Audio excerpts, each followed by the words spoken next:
আসসালামু আলাইকুম। প্রথমেই দেখবেন সংবাদ শিরোনাম।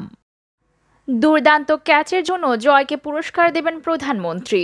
প্রধানমন্ত্রী বলেছেন, জয়কে পুরস্কার দিতে বললেন পাপন। অন্তঃসত্ত্বা তামিমা বাবা হতে চলেছেন নাসির। কাবা শরীফে যাওয়ার জন্য মনটা ছটফট করছে বললেন মুক্তি। আপু, আমি কিন্তু আপনার ভক্ত। মালদ্বীপে হঠাৎ বাংলা শুনে চমকে গেলেন মিম। এবার দেখুন বিস্তারিত। দুর্দান্ত ক্যাচের জন্য জয়কে পুরস্কার দেবেন প্রধানমন্ত্রী। যুব বিশ্বকাপ জয়ী দলের সদস্য মাহমুদুল হাসান জয় গত ডিসেম্বরে টেস্ট ক্রিকেট দিয়ে যাত্রা শুরু করেন আন্তর্জাতিক ক্রিকেটে। চাঁদপুর থেকে উঠে আসা এই তরুণ বঙ্গবন্ধু বিপিএলে দারুণ পারফরমেন্স দেখিয়ে আফগানিস্তানের বিপক্ষে ওয়ানডে সিরিজের সুযোগ পেয়ে যান। বদলি ফিল্ডার হিসেবে নেমে দুর্দান্ত একটি ক্যাচ নিয়ে প্রধানমন্ত্রী শেখ হাসিনার নজরে পড়েছেন তিনি।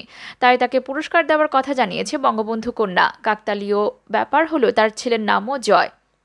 চট্টগ্রামের জহুর আহমেদ চৌধুরী স্টেডিয়ামে খেলা দেখতে এসেছিলেন বিসিবি সভাপতি নাজমুল হাসান পাপন।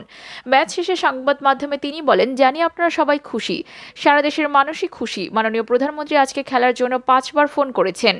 ভাবতে পারেন, তিনি টিভির সামনে সারাক্ষণ বসেছিলেন। প্রথমে যখন খেলা শুরু হলো তখন তার সঙ্গে কথা হয়েছে। তারপর লিটন দাস সেঞ্চুরি ও মুশফিক হাফ সেঞ্চুরির পর অভিনন্দন জানালেন দুইজনকেই। শেষে তিনি জানতে চেয়েছেন যে ক্যাচটা ধরল ওর নাম কি, ওকে পুরস্কার দিতে হবে।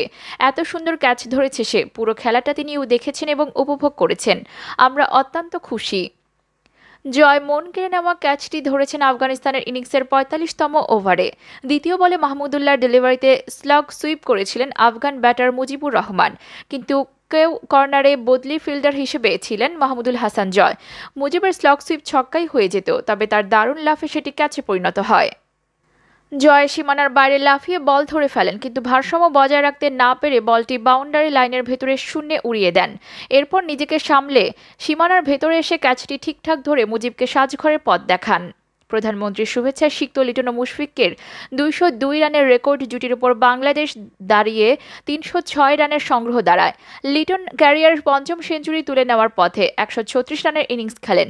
অন্যদিকে মুশফিক 86 রানে আউট হন। বাংলাদেশ ম্যাচটি 88 রানে জিতে 1 ম্যাচ আগেই সিরিজ নিশ্চিত করেছে। অপরদিকে প্রধানমন্ত্রী বলেছেন, জয়কে পুরস্কার দিতে বললেন পাপন। আফগানিস্তানের বিপক্ষে 1 ম্যাচ বাকি থাকতে আজ সিরিজ নিশ্চিত করে ফেলেছে বাংলাদেশ। লিটনের সেঞ্চুরি আর মুশফিকের 86 রানে 306 রানের পুঁজি পায় বাংলাদেশ। জয় এসেছে 88 রানে। ম্যাচটি চট্টগ্রামের জহুর আহমেদ চৌধুরী স্টেডিয়ামে বসে দেখেছেন বিসিবি প্রধান নাজমুল হাসান পাপন।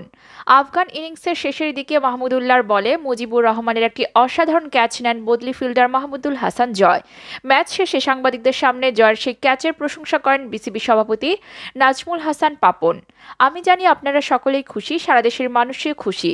মাননীয় প্রধানমন্ত্রী আজকে খেলার জন্য 5 বার ফোন করেছেন। আপনি চিন্তা করতে পারেন, টিভির সামনে সারাক্ষণ বসেছিলেন তিনি।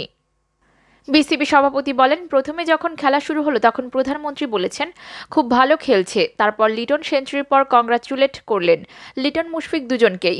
শেষে বললেন যে ক্যাচটা ধরল জয়, ওকে পুরস্কার দিতে হবে। এত সুন্দর ক্যাচ ধরেছে সে। পুরো খেলাটা প্রধানমন্ত্রী দেখেছেন এবং উপভোগ করেছেন। এতে আমরা অত্যন্ত খুশি। অপরদিকে অন্তঃসত্ত্বা তামিমা বাবা হতে চলেছেন নাসির। ক্রিকেটার নাসির হোসেন ও তামিমা তাম্মির ঘর আলো করে আসছে সন্তান। সম্প্রতি নাসির হোসেন তার ফেসবুক পেজে বেশ কিছু ছবি প্রকাশ করেছেন, যেখানে প্রকাশে এসেছে তামিমার বেবি বাম্প। নাসির হোসেন তার ফেসবুক পাতায় যেসব ছবি প্রকাশ করেছেন সেখানে তার ও তামিমার বাবা মা হওয়ার খবর ছাড়াও নজরে পড়েছে আরও একটি বিষয়। পেছনে লেখা দেখে ঠাহর করা যাচ্ছে পুত্র সন্তান আসছে তাদের ঘরে। নাসিরের সেসব ছবিতে দেখা যায় তামিমার অন্তঃসত্ত্বা হওয়ার বিষয়টি উদযাপন করছেন দুজনে। তামিমার মাথায় মুকুট, গলায় ঝুলছে ইংরেজিতে লেখা হবু মা লেখা ব্যানার।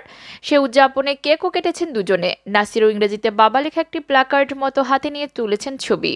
দুজনের ঘরে যে পুত্র সন্তান আসছে সে বিষয়টি ধরা পড়েছে তার ছবিগুলোর বেশ কয়েকটি থেকে। নাসির তামিমার পেছনে থাকা একটা ব্যানার আর একটা টেডি বিয়ারের হাতে থাকা হৃদয়াকৃতির বেলুনে লেখা ছিল ইটস আ বয়। এই ছবিগুলো পোস্ট করে নাসির লিখেছেন, এই ছোট্ট মানুষটা যার অর্ধেক আমি আর অর্ধেক আমার ভালোবাসার, তার সঙ্গে মিলিত হতে আমার তর সইছে না। সবকিছুর জন্য শুকর আলহামদুলিল্লাহ। তার এই ছবি ইতোমধ্যে সামাজিক যোগাযোগ মাধ্যমে আলোড়ন ফেলে দিয়েছে। ইতিমধ্যে প্রায় 50,000-এর কাছাকাছি পড়েছে প্রতিক্রিয়া। ছবিগুলো শেয়ারও হয়েছে বেশ। অপরদিকে কাবা শরীফে যাওয়ার জন্য মন ছটফট করছে বললেন মুক্তি। ঢাকায় সিনেমার একসময়ের জনপ্রিয় অভিনেত্রী রুমানা ইসলাম মুক্তি। এখন আর সিনেমায় দেখা যায় না তাকে। স্বামী, সংসার, সন্তান নিয়ে ব্যস্ত দিন কাটে তার। মা অভিনেত্রী আনোয়ার দেখাশোনাও করেন তিনি। সামাজিক মাধ্যম ফেসবুকে মুক্তি নিয়মিত বিভিন্ন বিষয় নিয়ে পোস্ট করেন। তাকে সম্প্রতি বাংলাদেশ শিল্পী সমিতির নির্বাচনের দিন দেখা গিয়েছিল। ভোট দিতে এসেছিলেন, সঙ্গে ছিলেন মা অভিনেত্রী আনোয়ারা। মুক্তি চাঁদের আলো সিনেমা দিয়ে চিত্রনায়িকা হিসেবে সিনেমায় আসেন। এর আগে গৌতম ঘোষের পদ্মা নদীর মাঝি সিনেমায় চম্পার মেয়ে গোপী চরিত্রে অভিনয়ের মাধ্যমে বড় পর্দায় অভিষেক হয় মুক্তির। জনপ্রিয় লেখক ও পরিচালক হুমায়ুন আহমেদ পরিচালিত শ্রাবণ মেঘের দিন ছবিতে জমিদার নাতনি চরিত্রে অভিনয় করে জয় করে দর্শকের মন। ছবিটি দারুণ জনপ্রিয়। এরপর চাষী নজরুল ইসলাম পরিচালিত হাসন রাজা ছবিতেও তাকে দেখা যায় গুরুত্বপূর্ণ চরিত্রে। এর কয়েক বছর পর আবারও মুক্তি অভিনয় করেন তুমি আমার স্বামী, পিতামাতার আমানত, রিকশাওয়ালার ছেলে সিনেমাতে। তারপর আর তাকে বড় পর্দায় দেখা যায়নি। অপরদিকে আপু আমি কিন্তু আপনার ভক্ত মালদ্বীপে হঠাৎ বাংলা শুনে চমকে গেলেন মিম। মালদ্বীপের হুরুয়েলি দ্বীপে মধুচন্দ্রিমায় গিয়েছিলেন মিম সনি দম্পতি। 5 দিন সেখানে কাটিয়ে 19শে ফেব্রুয়ারি দেশে ফিরেছেন তারা। মালদ্বীপে একদল ভক্তের দেখা পেয়েছিলেন মিম ও সনি। সেখানে তাদের সঙ্গে খানিকটা সময় কাটিয়ে রোমাঞ্চিত মিম। ওই দ্বীপের বেশ কয়েকটি অবকাশ যাপন কেন্দ্রে কাজ করেন বেশ কয়েকজন বাঙালি। মালদ্বীপে যাওয়ার আগে সেটা শুনেছিলেন মিম। ভেবেছিলেন মধুচন্দ্রিমায় গিয়ে নিজের দেশের মানুষের সঙ্গে দেখা হবে, গল্প হবে, সময়টা মন্দ কাটবে না। সেখানে যাওয়ার একদিন পার হয়ে গেলেও কাউকে বাংলায় কথা বলতে শোনেননি মিম। এমনকি পাননি কোনো বাঙালি পর্যটকও। মিম বলেন, প্রথম দিন থেকে মনে মনে বাঙালি খুঁজছিলাম। এমন বেশ কয়েকবার হয়েছে, দেখতে অনেকটা বাঙালিদের মতো কিন্তু কথা বলতে গিয়ে দেখি ভারতীয়। আমরা যে কদিন ছিলাম ওই দ্বীপে কোনো বাঙালি ট্যুরিস্ট পাইনি।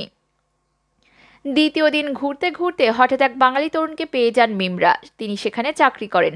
শুরুতে বুঝতে পারেননি যে তিনি বাঙালি। ঘুরতে ঘুরতে তাকে ডেকে মিম ইংরেজিতে ছবি তুলে দেওয়ার অনুরোধ করেন। হঠাৎ করে ছেলেটি বাংলায় বলে ওঠেন, আপু আমি কিন্তু আপনার ভক্ত, আপনার অনেক কাজ দেখেছি। শুনে আনন্দিত মিম বলেন, আপনি বাঙালি? প্রিয় তারকাকে কাছে পেয়ে নার্ভাস হয়ে পড়েন ওই ভক্ত। মিম বলেন, আপনাদের ছবি তুলে দেওয়ার পর আমি তাকে বললাম, চল আমাদের সঙ্গে আপনার একটা ছবি তুলে দেই, ছবিটা আপনার জন্য স্মৃতি হয়ে থাকবে।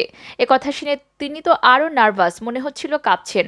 তার ফোনটায় কি যেন ঝামেলা হচ্ছিল। আমি নিজেরটা দিয়ে 3 জনের সেলফি তুললাম। তিনি খুব খুশি হয়েছেন। তার কাছ থেকে তিনি জানতে পারেন বিভিন্ন নিউজ পোর্টাল থেকে তাদের মালদ্বীপে যাওয়ার খবর আগে জেনে গেছেন সেখানে কর্মরত বাঙালিরা। তবে তারা কেউ কাছে আসেননি। মিম বলেন, আমার সঙ্গে কথা বলতে পারবেন কিনা সেটা ভেবে কেউ সামনে আসতে চাচ্ছিলেন না। একজনের সঙ্গে ছবি তোলার খবর অন্যদের কাছে পৌঁছে যায়। কয়েক ঘন্টা পর দেখি আরও 4-5 জন আমাদের ঘরের সামনে হাজির। তাদের সঙ্গে কথা বললাম, অনেকগুলো ছবি তুললাম। ছবিগুলো আমি রেখে দিয়েছি।